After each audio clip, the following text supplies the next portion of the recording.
Good afternoon, everyone, and welcome to WineClick's virtual wine tasting.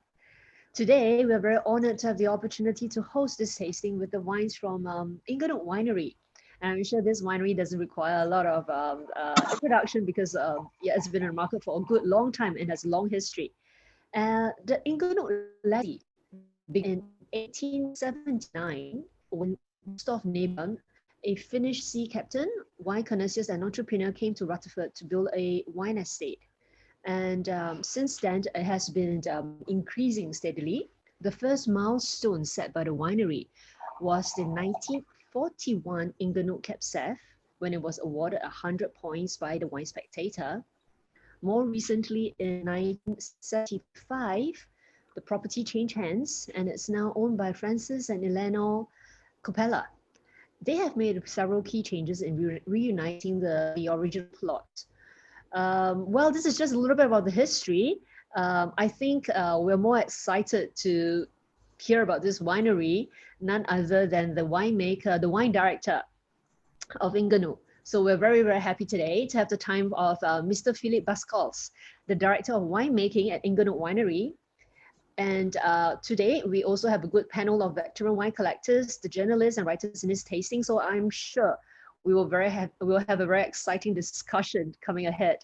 Well, without further ado, let me hand the stage over to Philippe. So, Philippe. Thank you very much. Good afternoon, everyone. So I can maybe I can start with a short presentation with just a few slides on Inglenook, the history, the location, and a little bit on myself, and then after we can taste the four wines. So let me share my screen. Okay, so I think you see, so the first slide, so which is just a view of the winery that was built by Gustav Nibom in the 1880s. And so it's where Gustav Nibom made the wines until 1919, when the USA decided prohibition. So, but during almost 40 years, Gustav Nibom made wonderful wines. He was very successful. He was, as you said, he was a Finnish, and but he was passionate about wines, and he visited many times France, and so he decided to create a winery that could compete with the first growth of Bordeaux. So he imported Cabernet Sauvignon, Merlot, to make a wine in the same style as Bordeaux. And it was at the same time, you know, when Georges de la Tour, for example, a French person also came to Napa to create Beaulieu Vineyard, what is BV today, and made wonderful wines as well. Inglenook is one of the first winery with the target to make very excellent and great wines. So this winery was really well made. You know, on the first floor it was the barrels. On the second floor it was the tanks, fermenting tanks. And then on the second floor, it was a reception of the grapes. So it was, yeah, excuse me. And so it was by gravity, you know, Gustav Nibom decided to create that, just to have all the filling tanks and barrels by gravity, which is now used by many wineries. So, and today this building is used for hospitality only. So you know that Napa is very visited by many American people, and so we have a lot of tasting rooms. We have a bistro, and it's a wonderful place. So I really encourage everyone to visit this place. It's very historical and beautiful. So this is again just to give you some position about the history. So 1879, and then of course the prohibition during more than 10 years. You know, from 19 to 33 was very difficult for the vineyard in Napa. And then after the prohibition, after 33, John Daniel, so was the grandnephew and the winemaker and the owner of Inglenook until 64. And so it's when he made the very famous 1941, but he made also in the 50s and beginning of 60s wonderful vintages and great, and even today, you know, they are very fresh and great wines. Unfortunately, so in 64, he had to sell a part of the vineyard and also the brand. So this is very important to understand that after 64, the brand Inglenook was not used for the wines produced with the vineyard of Inglenook. And so until 2011, so Inglenook was used by big companies making more wines and cheaper wine each time. So it was really a bad use for a very famous brand at the beginning. So of course they decided just to make money. But of course in 2010, the image of Inglenook, especially in US, was very bad because for many people, Inglenook mean just cheap and bad wines. So during this time, Francis Ford Coppola purchased part of the vineyard in 75. Then he started to make wine that he called Rubicon. So, but of course he couldn't use the name of Inglenook, so he called the estate Nibom Coppola. And then in 95, he was able to buy a second part of the vineyard. And so Inglenook was in 95 at the same size as it was at the beginning, but with still the same name, Nibom Coppola. Then in 2006, he decided to call the winery, change the name to Rubicon Estate. And he did that just because it was when he purchased a second winery in Sonoma Valley that he called Francis Ford Coppola Winery.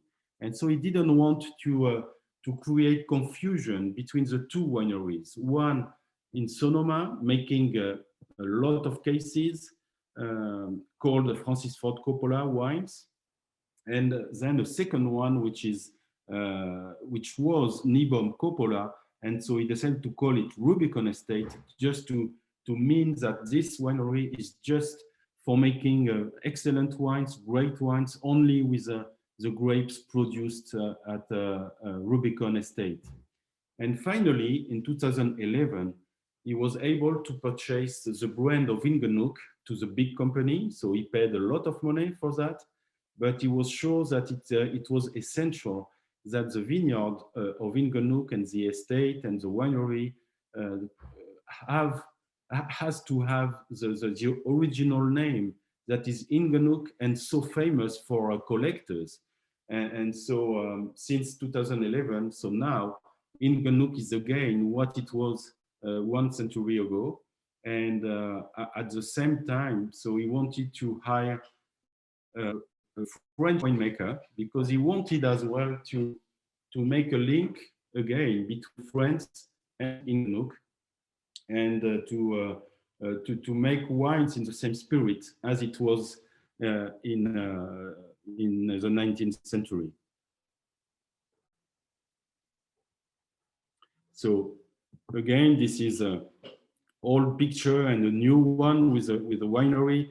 So today we have another building to make the wine, and we are making a new one that will be huge. It will be a cave just behind this winery. We have a hill, and so we are digging inside to put 100 tanks, so which is amazing.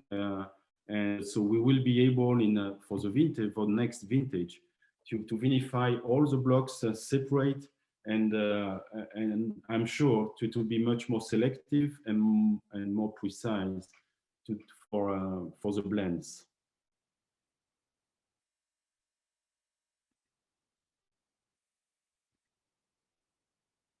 Okay, this is so just a few words about the estate and the vineyard. So it's organic certified since 91. We are probably one of the first, if not the first, certified organic, from so long. It's a big estate. It's 1,700 acres, because you see here, just behind the vineyard, we have the St. John, the mountain St. John's, which is part of the Mayacamas mountain.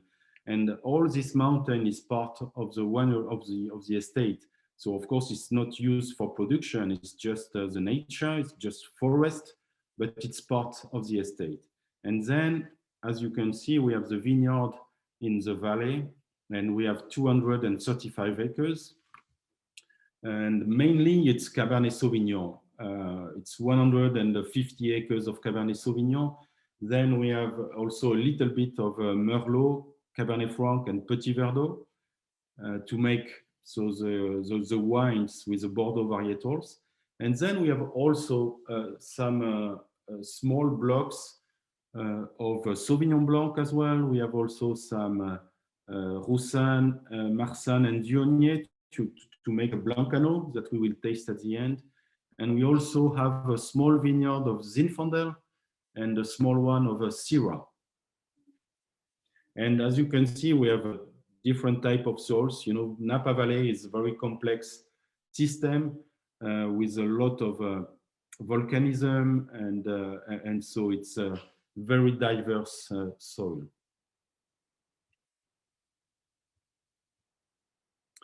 This is a view from the sky of the vineyard itself. And so this is the west part where we have the mountain. This is the east part. And so we are here closer to the Napa River. This is the valley floor. This is here the winery. And this is the back, what we call the back property. And here the front property. And this is a limit, very important limit, because here we have a vineyard that is partially covered by some alluvions of the river. And so as we go to the east and close to the Napa River, the soils are much richer, with more moisture, and all the soils in the middle of the Napa Valley is the same. So this part is much less interesting, I would say, and unique than the back property. And the back property here is what we call the Rutherford Bench. And the Rutherford Bench is a specific soil that is just between the Mayacamas mountain and here this limit. And it's very old soils, like here, for example, we have volcanic soils created in 2 million years ago, and they didn't move. So this is really special. Here we have some also blocks that were covered by some erosion from the Mayacamas mountain, what we call a scree. And also here we have a very specific source. And here it's also big chance, and we have a creek. We have a creek coming from the mountain and going here through the estate, and then joining further the Napa River, of course. But just to explain that here we have specific soils, we have also some moisture on the ground, because it's Mayacamas mountain is very well, I would say, irrigated by all the rain coming from the Pacific Ocean. So it's a big chance for us to have also these creeks and wells and springs all everywhere in the mountain. The Rutherford Bench, which is here, of course, starts in St. Helena, just in the north, a little bit more in the north, and go to Oakville in the south. But it's a very narrow part of the valley. And so mainly we have the Cabernet Sauvignon here. And just I want to show you here, we have here 3 blocks of Viognier, Roussanne, and Marsanne, which are located just here. And we put the white vines here because the mountains shade very well this part, and so can preserve the flavors and the acidity. So it's a very interesting part of the vineyard for producing white grapes. So it's just, as you can see, it's just one piece everything is connected, and so when we all the wines that go to the Rubicon blend are coming from this part, only the back property. And for the Cabernet Sauvignon, it's of course mainly it's the back property, but also we can use some blocks on the front property.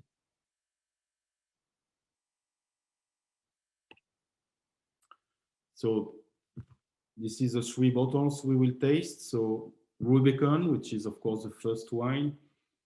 Cabernet Sauvignon, which is a second wine. So it's really a second wine. We taste 2 wines and we select first, of course, the wines going into Rubicon blend. And then after that, we select the Cabernet Sauvignon. I want also to tell you that we make a third wine that is 1882. And so, and even a fourth wine that is sold in bulk.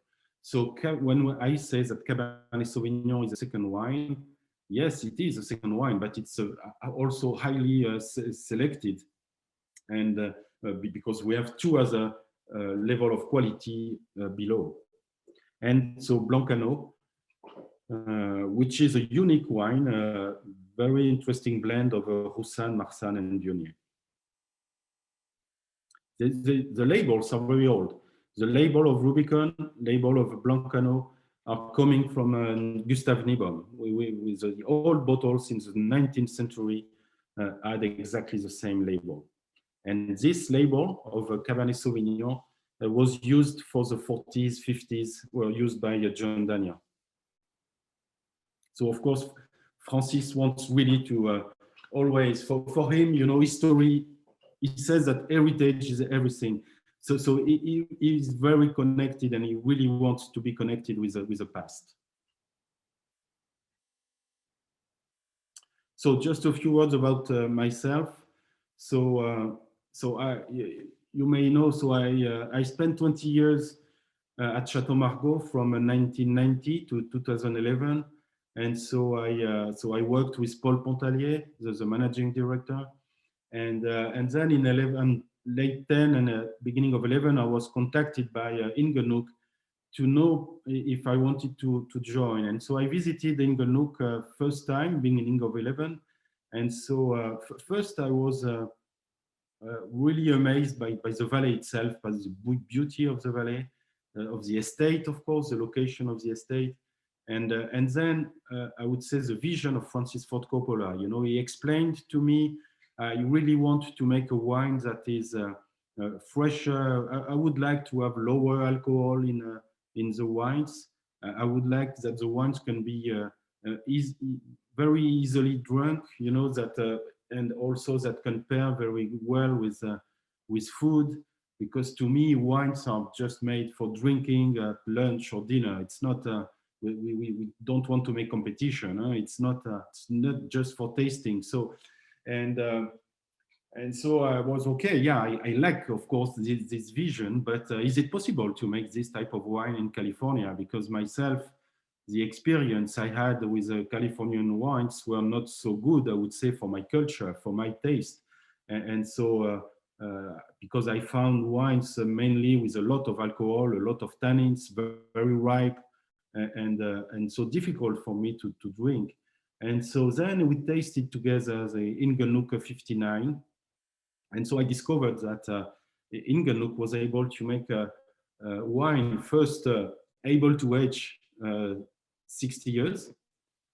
And so it was a big surprise. And second, that the wines was very fresh and full of flavors and very soft.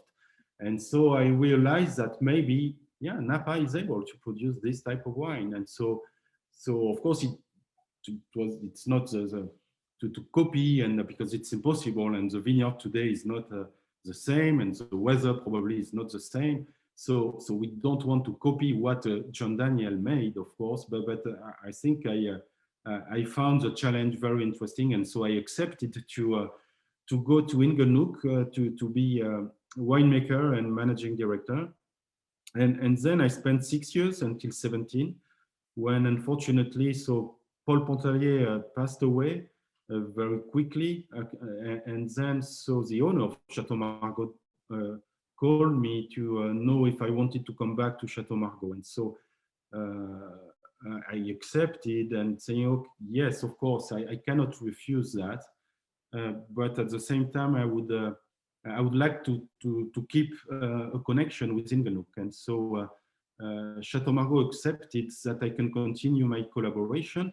And so today I am director of winemaking at Inglenook. At the same time, I am managing director at Chateau Margaux.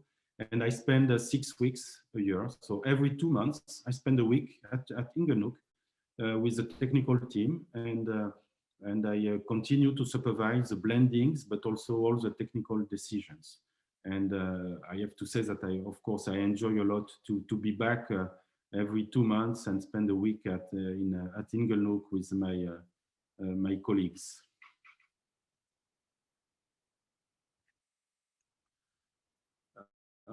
Yeah, I think I have finished. So just now another slide, but just to show you the winery.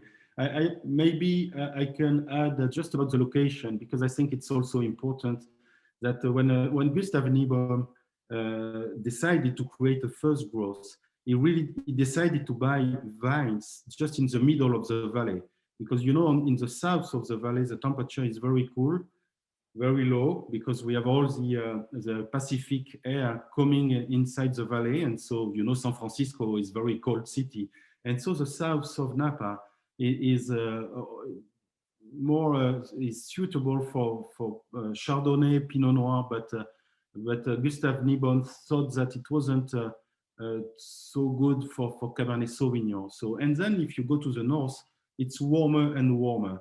And so he thought as well that the Calistoga in the north was too warm. So he wanted really to be in the middle of the valley, in Rutherford, and then to be on the west part, just to have the shade of the Mayacamas mountain at the end of the day. And also probably because it was full of water. And so it was, of course, much better. And so the vineyard didn't need any irrigation, until the 90s. So everything was natural. And I think that this location plus the quality of the soil explains the identity of the wines of Inglenook. Okay, I think if you have any questions, and then we can start the tasting. Oh, Philip, there are some questions in the chat box, and the first question is coming from my boss, Alice, and she asked, could you share with us further why the Rhone varieties were selected for the white? Yeah, it's a good question, and to be honest, I don't have a precise answer. I think at the beginning, Blancaneaux was made with Chardonnay, and mainly it was Chardonnay, plus some Roussanne, Marsanne, and Viognier, but really a little bit. I think that probably as a former winemaker, they thought that maybe white varietals coming from warm regions of France, like Vallée du Rhône, of course, can be more adapted to the weather of Napa. And then, so I think the quality of these varietals is very high, and it was successful. And then Francis said, okay, I think I want to stop to make Chardonnay, because Chardonnay is used in Napa to make a very opulent, very alcoholic, very heavy, and toast, and also oaky.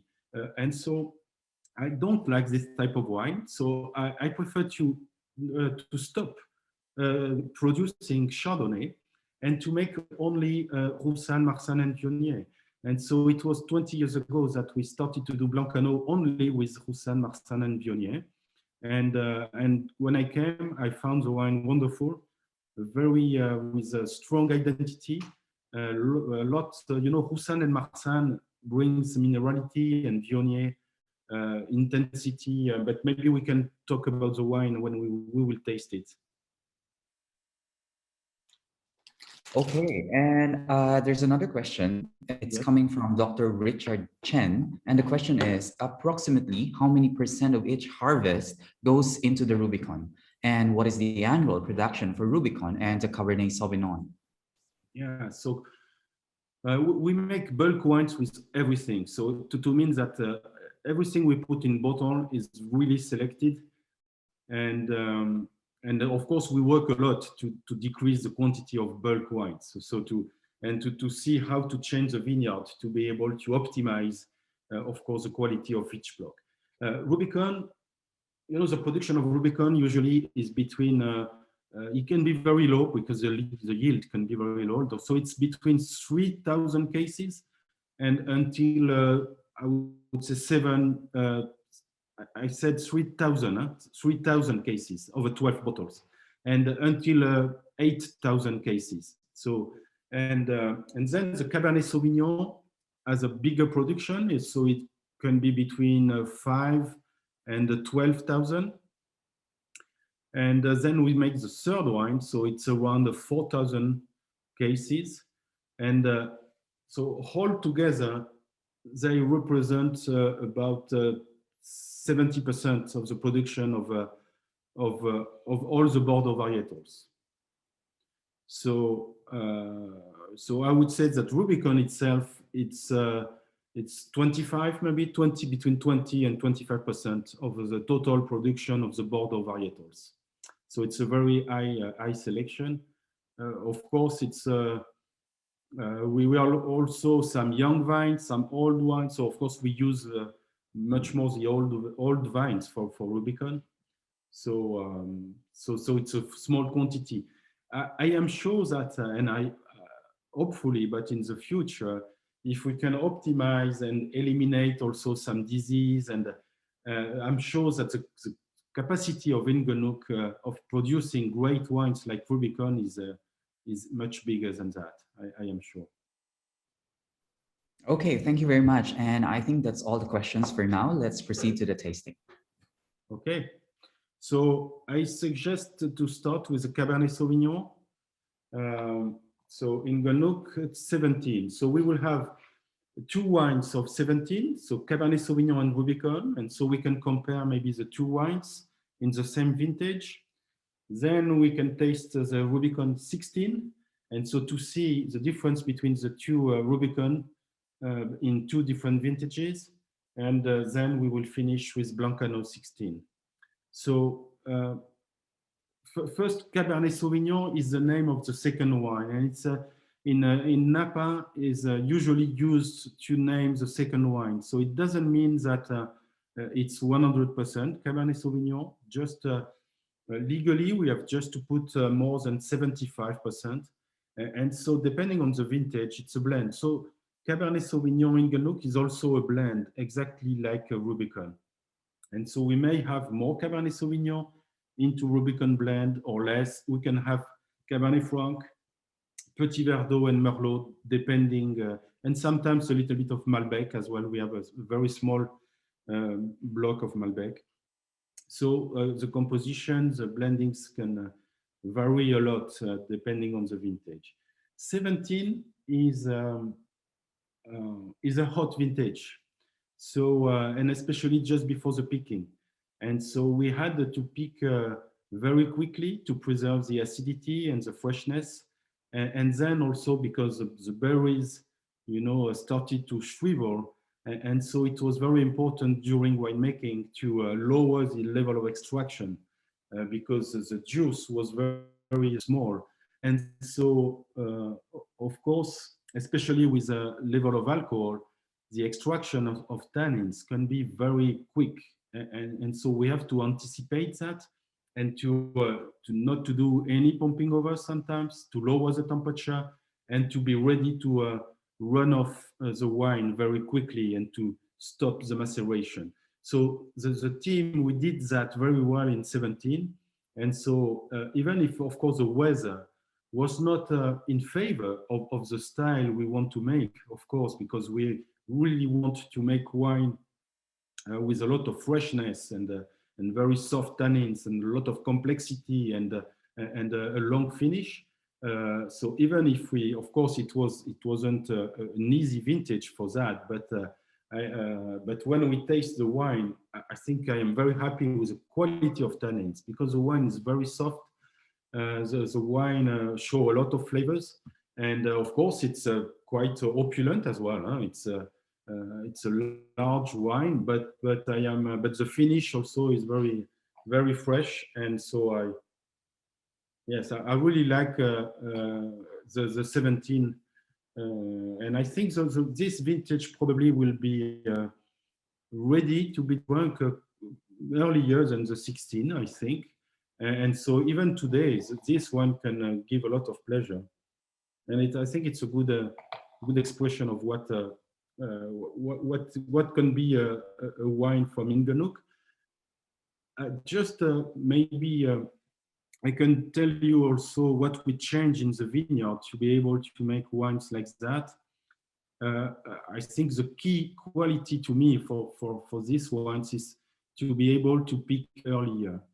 My feeling was when I came to Inglenook is that we picked very late, and then I understood that the reason why we picked late it's because the tannins were not ripe enough, and so the winemakers want to have a better ripeness of tannins, and so they decide to wait before picking. And so my feeling was, okay, yes, maybe the tannins are not ripe enough, but I think that the right answer is not to wait for picking, because if we wait, we lose the freshness. We have the level of sugar and then of alcohol at a very high level, and so it's just the balance is not good. We lose the freshness, we lose a lot of flavors that give complexity to the wine. So and we lose the acidity as well, the tartaric acids and malic acids. So I thought that maybe we have to find another solution. And so how to help the tannins to be ripe. And so first we decided to prune much earlier. So we prune today at Inglenook in December and January. So we, rather than to prune in February and March. And this gives us earliness. And so, and earliness is very important, even in Napa, to give more chance for the grapes to be ripe on time. And then we decided to stop irrigation until August. So from the bud breaking until the change of color, we never irrigate. And because if we irrigate, we push the vigor and we delay the ripening process. So it's very important not to irrigate at all, to have a very early water stress, so the vines start the ripening process much earlier. And then we use irrigation just at the end to avoid dehydration and to avoid the very high level of concentration in sugar. So it's a different use of irrigation. And then doing that, we decided to trim the canopy as well to reduce the need of water of the vines. And so everything is done in this way. And so doing that, we are able today to pick very early and much earlier than many other wineries. Sometimes we pick 2 weeks before, and it's just because the grapes are ripe much earlier. And then doing that also, we see a lot of difference between blocks, because when we pick late, we uniformize the quality of the grapes. The quality is the same everywhere, you know. And so whatever the vintage, whatever the block, whatever the place. And so as you pick earlier, you reveal the expression, one expression of the place, and one expression of the vintage as well. So to me, it's essential to do that.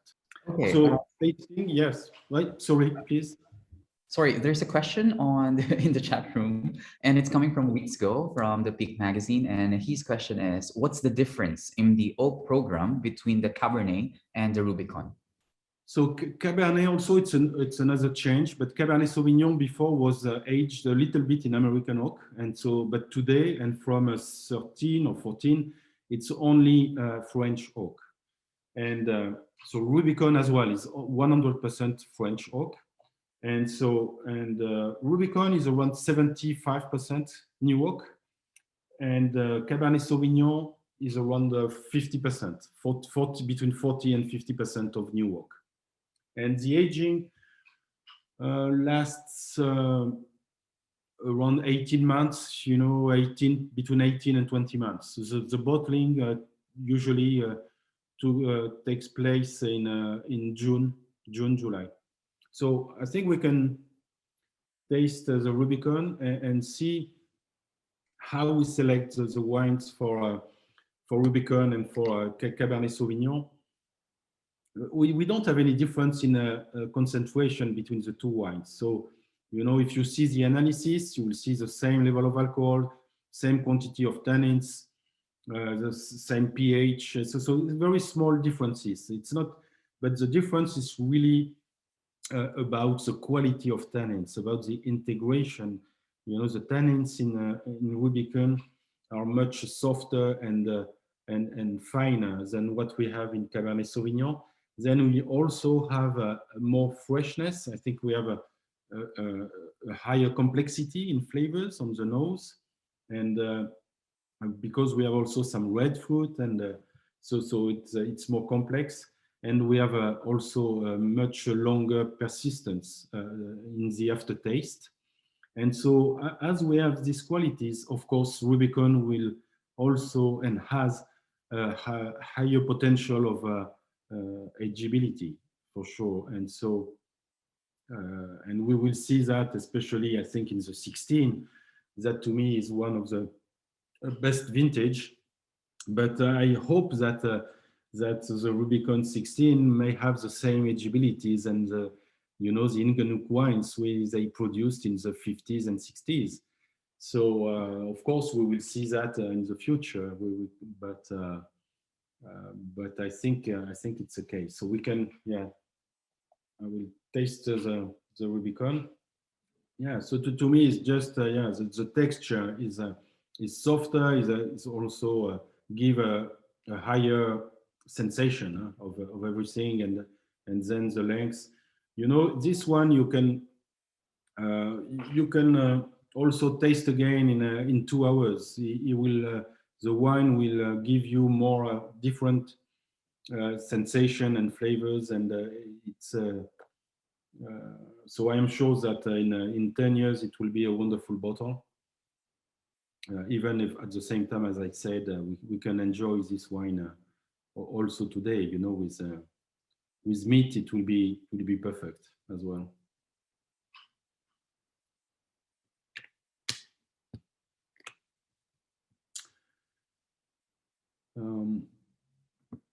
We can jump to the 16 Rubicon.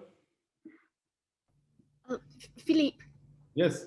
Okay, I've got a question. Okay, not sure between the Cabernet and the Rubicon, is it a selection process or is it different parcels?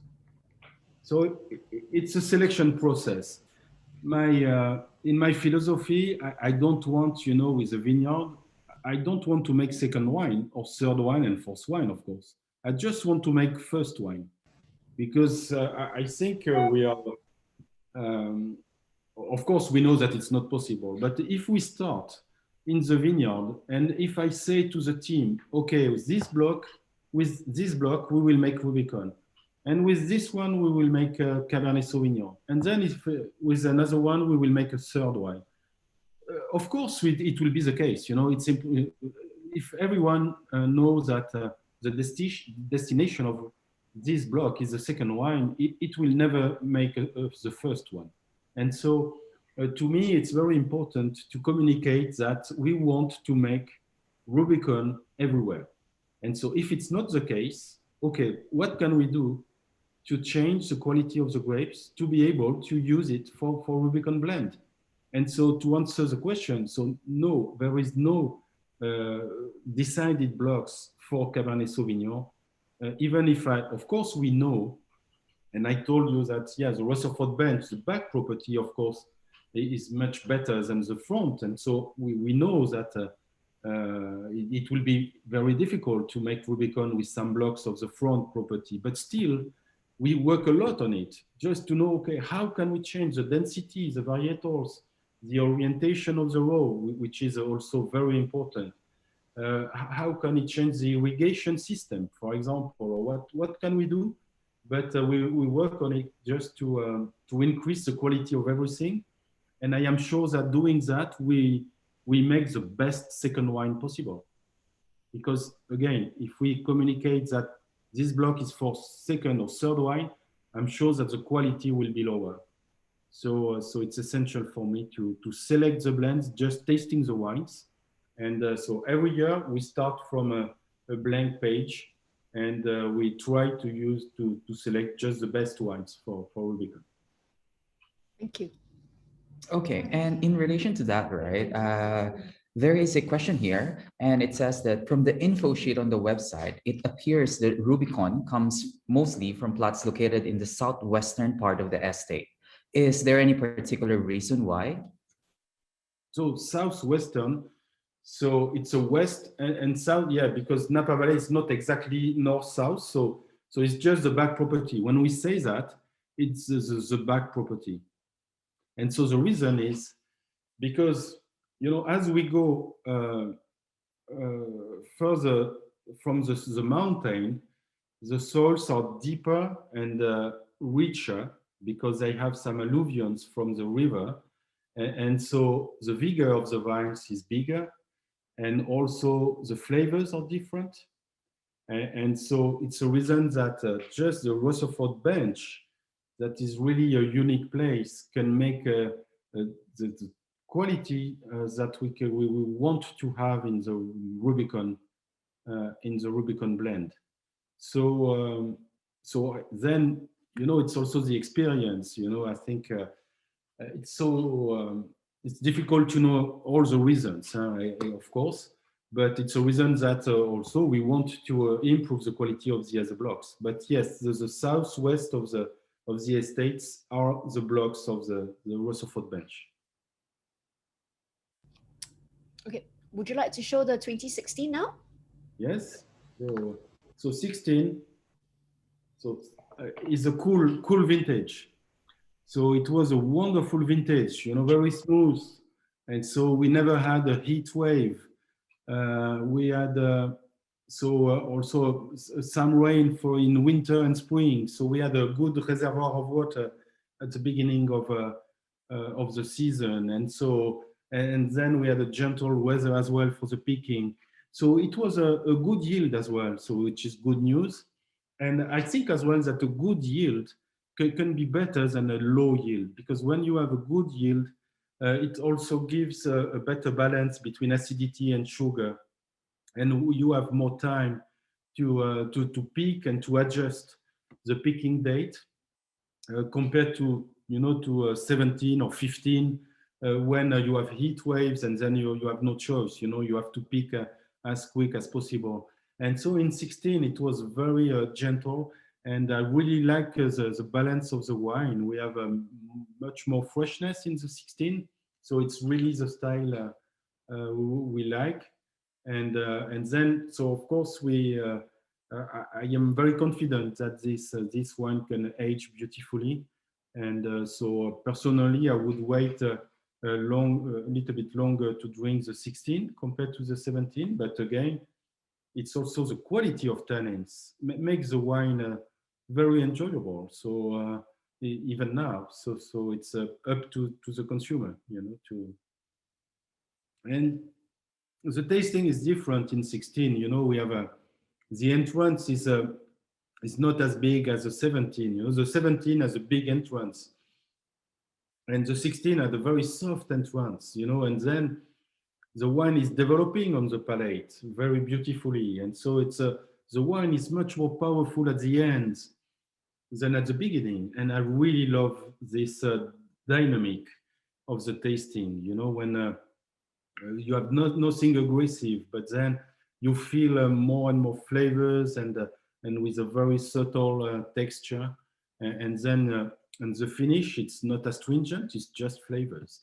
And I really like the balance of this wine. Okay, so there's another question, and it says, I read that there is a replanting cycle such as to maintain the average age of the vines at around 25 years. Do you think the vines would benefit from a higher average age? Yes. So the first thing is that why to do that is just to have a consistent production and consistent quality. If you plant 100% of the vineyard one day, then of course it's at the beginning it's only young. Then you have a peak of quality and quantity, and then it's a disaster because you have to uproot everything at the same time, and then you do it again. I think it's a really bad system. I think so, and many times in Napa, you have a lot of people planted a lot of acres, you know, a big percentage of the vineyard at once, and so it's a big problem for the future, you know. So it's much better, you know, it's like a vineyard and blocks. It's like population and people, and so we have to make children all the time, you know, to have a balanced population, and so when we have the same quantity of young and old people. And so for the vineyard, it's exactly the same. So I implemented, yes, a planning that we have every year, we have 1 to 2% of plantation to renew the vineyard all the time. And so if we do 2%, yes, of course, the oldest will be 50 years old. And so we will have an average age of 25 years. Of course, I hope that we can keep the vines a little bit longer, and maybe 60 or 70 years. So it's a reason, of course, you know, the figures, not to be so precise, it's between 1 and 2% per year. And so the average age will be between 25 and 35. Well, I don't know now, but it's very important to have in mind this renewal, to have all the time, yeah, again, consistent production and consistent quality. And also we learn, each time we plant, we learn something. And so if we do a mistake planting, we do a small mistake, you know, it's not a big one. If we plant a lot at once, then we can make a big mistake. If we want to change the varietals, you know, we have time to change it slowly. It's not just suddenly. And I think it's important when we make great wines and we are confident in the quality, to change slowly. So we have to establish a balanced vineyard to be able to be in a very soft and smooth evolution. Okay, and there's another question coming from the Master of Wine herself, Annette.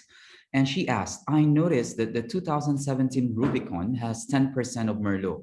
Typically, is Merlot part of the blend? So we put, I think we have one vintage which is 13, 100% Cabernet Sauvignon. So this is an exception, but when we tasted all the lots of 13, we say it's a great vintage, and 13 is also a great vintage. And we selected the best ones were only with Cabernet Sauvignon. And so we hesitated a little bit, of course, but we said, no, this is the best wines, and we don't want to put another one. So it will be 100% Cabernet Sauvignon. So again, when we taste all the lots, we don't, of course, we know if we taste Merlot, Cabernet Franc, or Petit Verdot, or Cabernet Sauvignon, but we don't pay attention to that. And we taste them just with the same criteria. So it's just about complexity, quality of tannins, persistence, freshness. And so Merlot can be 0% and can be 10%. Yes, it really depends on the vintage, and we don't have any target of a percentage of one or other varietal. Okay, and there's another question from another Master of Wine, Mr. Ying Xin Tan. And he asked, as a follow-up on the questions on selection of plots for the Cabernet Sauvignon versus the Rubicon, and acknowledging there is no prejudgment on the selection, in practice, are there plots that are always only used for Rubicon and similarly for the Cabernet Sauvignon? I would say yes. Yes, some blocks are very successful every year.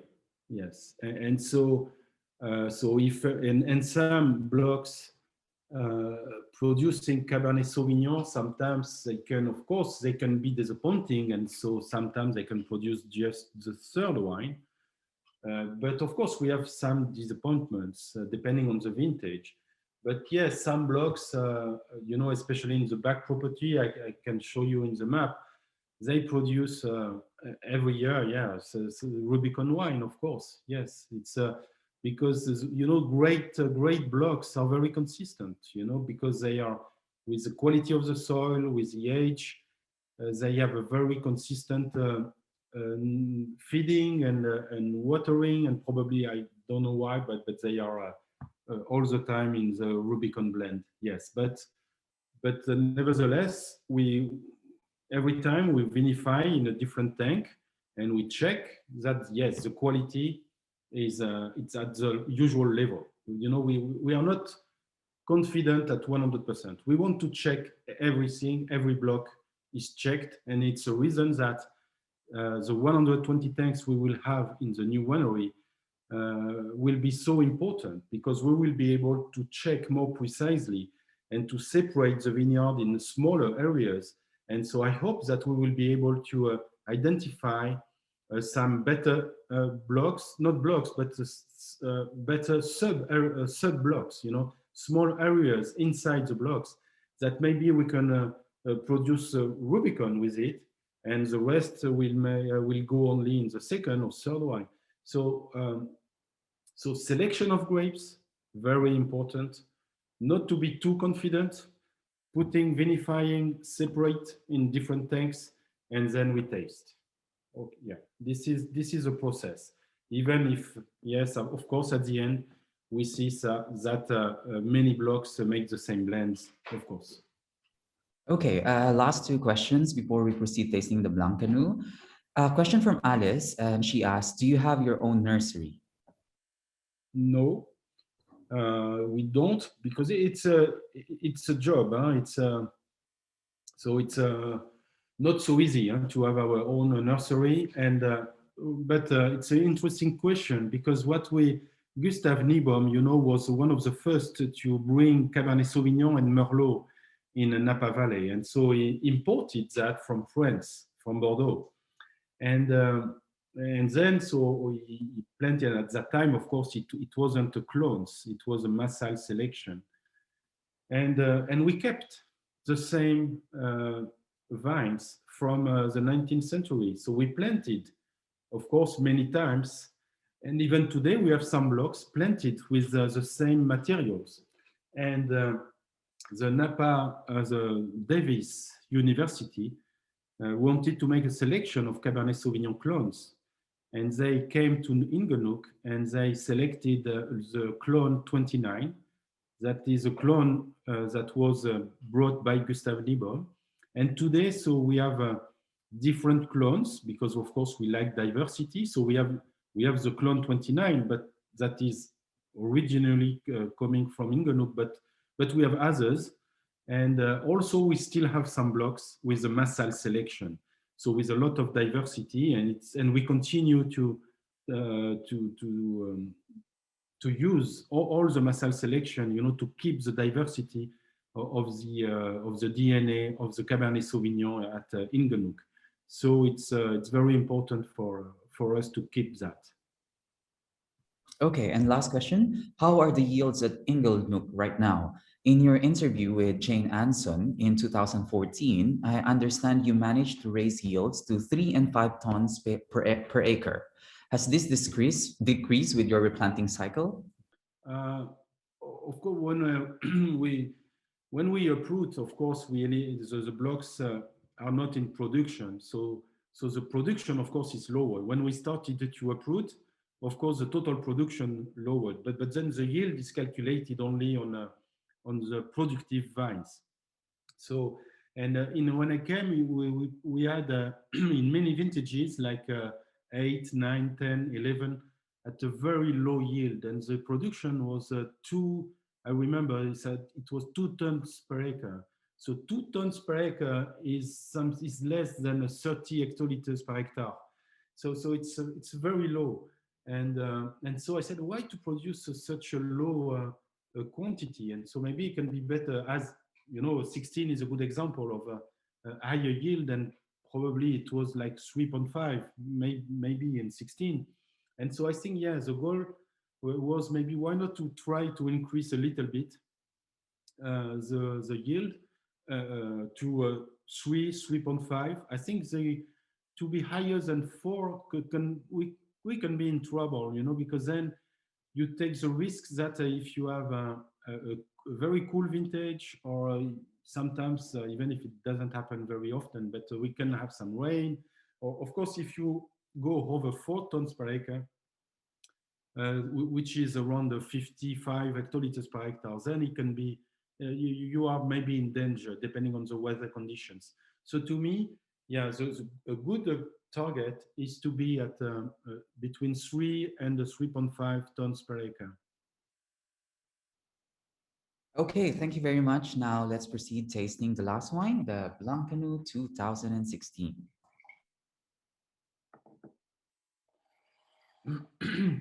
Yeah, so Blancaneaux is, I was very surprised first to discover Roussanne, Marsanne, Viognier, that of course were very new for me, and to discover the quality of the wines.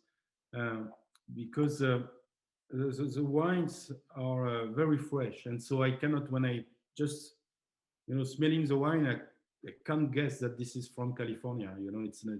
It's not heavy, it's not hot, it's not oaky. So and of course it's difficult to know what it is because it's not Chardonnay, no Sauvignon Blanc, and so it's a very mystery wine, I would say. And so I like it as well for this reason, that it's an unusual blend, unusual wine, and I think it's a very good idea to mix Viognier, Roussanne, and Marsanne because they are very complementary. Viognier is very intense in flavors, very high in alcohol, and very thick skins. So it's the reason it has a lot of flavors, and but a lot of tannins as well.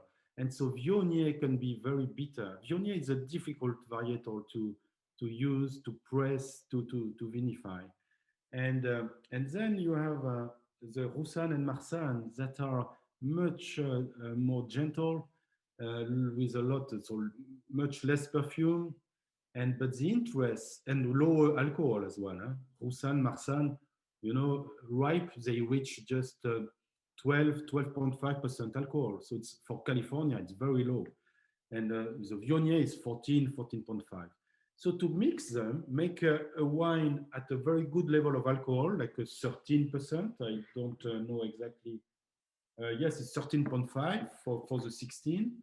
So it's a good level of alcohol. We have a high level of acidity as well because we are able to pick earlier. And Roussanne and Marsanne add a lot of minerality to the wine. It's really about the texture itself. And Roussanne and Marsanne give that subtle texture and minerality, and especially at the end. And so I think it works very well. It's also, we have this style also because we press very shortly and at a very low level of pressure. So with 1 kilo of grapes, we make just half a liter, which is a small quantity, and it's very important to capture just the juice with acidity, complex flavors, because if we press and if we use the juice that is pressed later with higher pressure, we extract potassium, so the acidity drops, and then we extract also heavy flavors that hide the complexity of the wine. So it's very important to have this tension and crispiness in the wine to be very selective in the pressing. No oak, just yes, a few words on the oak. From 11 to 15, I didn't want to use any oak because I thought that the wines were opulent and big enough. And then in 15, we made a wonderful vintage that I would recommend as well if you have the opportunity to taste it. And with a lot of tension, very crisp. And so I said, okay, wow, if we are able to make this type of wine, maybe we can add a little bit of oak just to balance the crisp of the wine and to add a little bit of complexity as well. And so since 16 is the first vintage with a little bit of oak. So when I say a little bit, so means it's I think 20% of oak and maybe 10% of new oak. So and we use also big penchants, 400 liters, and I think it's better also to find the right balance between wine and oak, and also to have the right micro oxidation, in the barrel. And a bigger barrel, I think, is less oxidative than a small barrel, and I think fits better the balance of the wine. So yeah, and last word, I think just so I tasted just a few weeks ago 11 Blancaneaux, that was my first vintage, and I was so amazed. It's a wonderful wine. It keeps the freshness, so even after 10 years. So it's also a good characteristic and quality of Blancaneaux to be able to age at least 10 years. Okay, and there is a question coming from Mr. Tan, and he asked, where were the vines for the Viognier, Marsanne, and Roussanne for the Blancaneaux planted? Yeah, so I show on the map, when I showed you the slide of the vineyard, and so I showed you that it was just a small part, very close to the mountain. And so it's a very cool, it's probably the cooler part of the vineyard.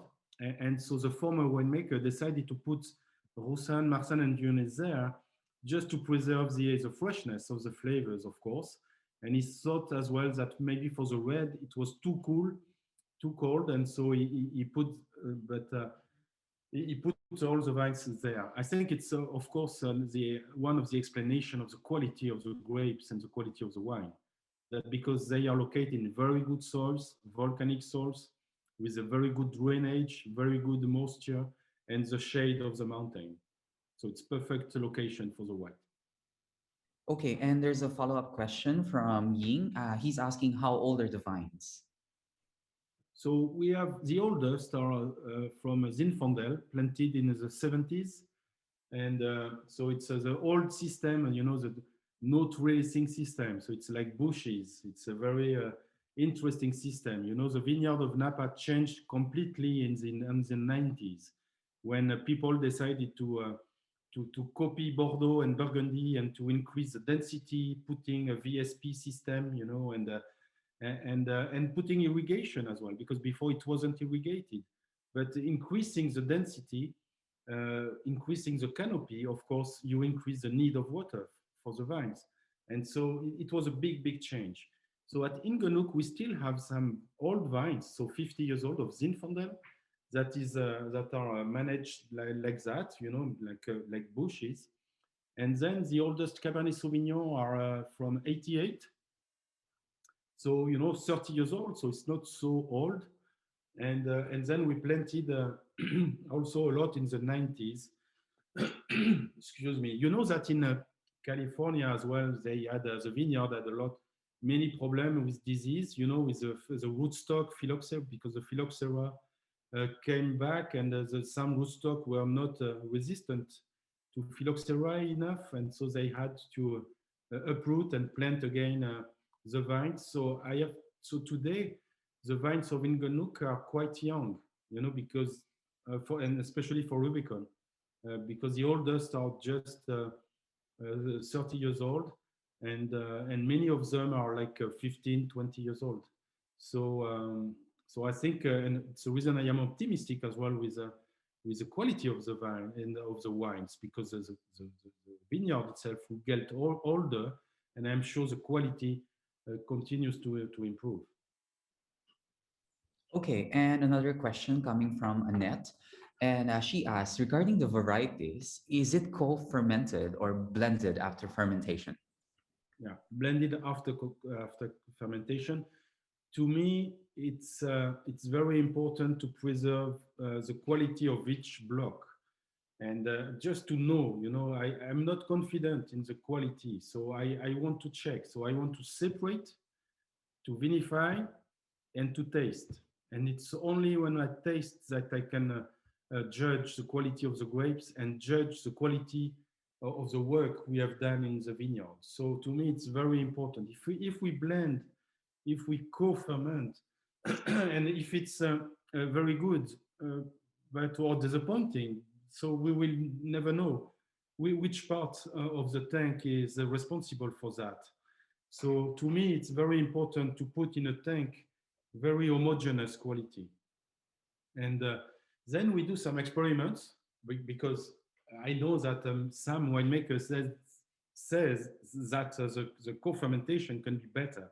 And so we do some experiments, and we did as well to mix some Viognier with Syrah, or just to check, because they do that in Vallée du Rhône, or to put some also stems, in the tank with Syrah. Some people do that. So we do a lot of experiments, but it's just one or two tanks, and just to check in which direction we have to go. But mainly, yes, we don't co-ferment.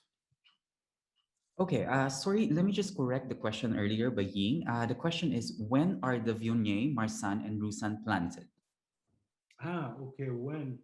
So we planted that, it was, I think, because it was also grafted, so on Chardonnay, because before we had some Chardonnay. So as the vines of Chardonnay were young, so we grafted as well some Viognier on Chardonnay. And so the vines are, I think it was before 2000 for sure. So it was in the 90s. I don't remember exactly when, but it was in the 90s.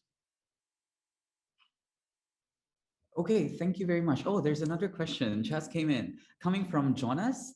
And he asked, what do you mean Viognier were grafted onto Chardonnay vines? So when you have, of course, all the vines are grafted on a rootstock. So you have the rootstock, and then we graft a bud of Chardonnay, and then so it's okay. So you produce Chardonnay grapes, and then so if you want to change and eliminating the Chardonnay and producing Viognier, then rather than to uproot everything, the rootstock and the Chardonnay, and to plant again the Viognier on a rootstock, you can also cut the vine of Chardonnay, and and you keep the rootstock, and then you graft. So you put a small bud of Viognier on the trunk of the rootstock, and so then you have the bud grows, and then you have a shoots of Viognier, and then you can benefit of the age of the root system of the old rootstock, and you have the production of the Viognier just the year after of the grafting. So it's a very clever system, not to lose time with the development of the roots, and to change the production in just 2 years. Okay, thank you very much. I think those are the questions in the chat box. Alice? Oh, well, I've got one last question. What are some of the plans you have for Inglenook in the next short term and the long term? So, sorry, I didn't understand. What? Yeah, what could be some of the plans that you have for Inglenook Winery in the short term and the long term? Right. So, so we will have a new, winery. And when you say plants, it's the winery. It can be improvements, it can be changes, something that you want to bring to the winery. Yeah, so of course, there's a big project was to have a new winery. So, the project to have 120 tanks was huge. And so it took a long time, to decide and to start. So this is, and now we will have probably the delivery of the tanks. And so this took a lot of time.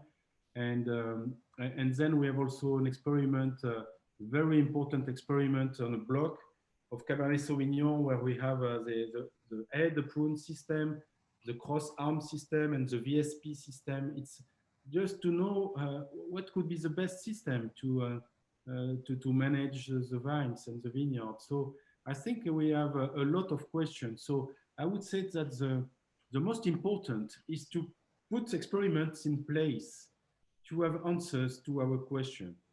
And so it takes time. So now, for the moment, we are also thinking of to optimize the production of each block, where we should put the Sauvignon Blanc, where we should put the Roussanne, Marsanne, and Viognier. Maybe we can change that, or where to put Cabernet and Zinfandel, and so how to optimize the vineyard, which is a combination of thoughts. Of course, we have some ideas, but at the same time, we have to check that the ideas are good ideas. And so we have to go slowly. So we planted on the, especially on the front, because I told you that the front property doesn't make the best red wines. And so we started to put a little bit of white, of Roussanne, Marsanne, Viognier, of again of some Syrah, just to see what could be the best varietal for optimizing the front property. So it's a lot of things, of course, but and everything takes time, because we today we are happy with the style of the wines, and we want just to continue in the same direction, and I think we can go slowly but surely. Okay, sorry, a follow-up question from June, and she's asking, looking at your 10 vintages at Inglenook from 2011 to 2020, is there a Rubicon that was your favorite or most memorable so far?